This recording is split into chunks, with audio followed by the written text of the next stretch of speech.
వ్యాసుడు ఏమంటాడు, శిష్యుల్ని తీసుకుని వస్తాను, నిన్నట్లాగే ఇవాళ కూడా మేము ఉపవాసం ఉంటాను అన్నప్పుడు ఆవిడ ఏం చేసింది, అనవుడు అని వేదవ్యాసుడు పలకగా నల్ల నవ్వి అందంగా నవ్వి కమలానన, కమలాక్షి కాదు ఇక్కడ ఆనన, ఆననము అంటే ముఖము, పద్మము వంటి ముఖము కలిగినది ఎవరు, బహువ్రీహి సమాసము ఆ ఇల్లాలు.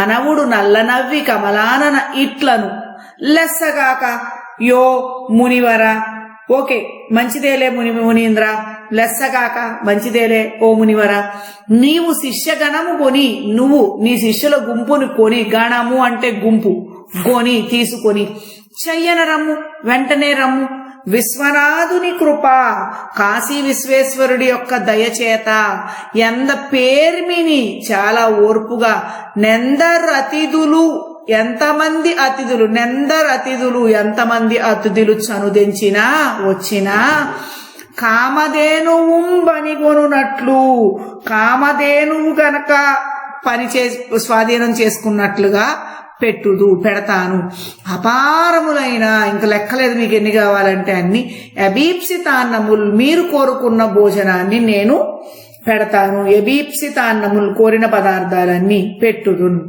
ఓకే, ఇదే డైరెక్ట్ వచ్చేయచ్చు మీరు. మళ్ళీ ఒకసారి, అనవుడు ఈ విధంగా వేదవ్యాసుడు పలికినప్పుడు నల్ల నవ్వి అందముగా నవ్వి కమలానన పద్మము వంటి ముఖము కలిగిదైన ఆ స్త్రీ ఇట్లను ఈ విధముగా నేను లెస్సగాక మంచిది, యో మునివర ఓ మునీంద్ర, నీవు మీరు శిష్యగణమును కొని నీ శిష్యుల యొక్క గుంపును తీసుకొని చెయ్యన రమ్ము, వేగముగా రమ్ము, విశ్వనాథుని కృప, కాశీ విశ్వేశ్వరుడి కృప చేత ఎందరు అతిథులు వేధించిన, ఎంతమంది అతిథులు చనుదెంచిన వచ్చిన, కామధేనువు పనిగొనున్నట్లు స్వాధీనము చేసుకున్నట్లుగా అపారములైన పెట్టుదును పెడతాను, అపారములైన ఎబీప్సితాన్నములు కోరుకున్నటువంటి పదార్థాలన్నీ అంతులేని కావలసినన్ని అపారములైన అబీప్సితాన్నములు కోరుకున్న పదార్థాలు పెట్టుదును అనేది చివరకు తెచ్చుకోండి, పెడతాను.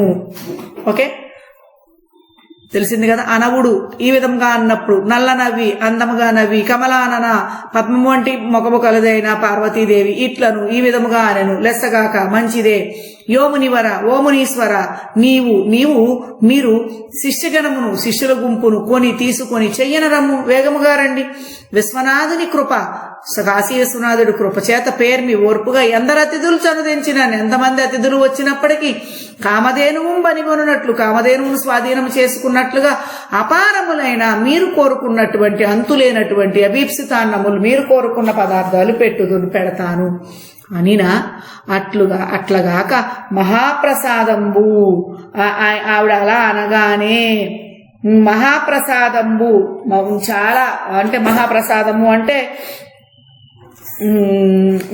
నువ్వు పెట్టింది చాలా ఎక్కువ అన్నట్టు కృతజ్ఞతాభావం మహాప్రసాదం అంటారు అని వ్యాసుడు శిష్యులను తీసుకొని భాగీరథి గంగా నదికి వెళ్లి యుపస్పర్శంబులు ఆచరించి ఆచమనము స్నానము మొదలగునవి ఆచనములు మొదలగునవి ఆచరించి తెంచిన రాగానే ఏ రకంగా ఆవిడ ఎదురెళ్ళిందో చూడండి.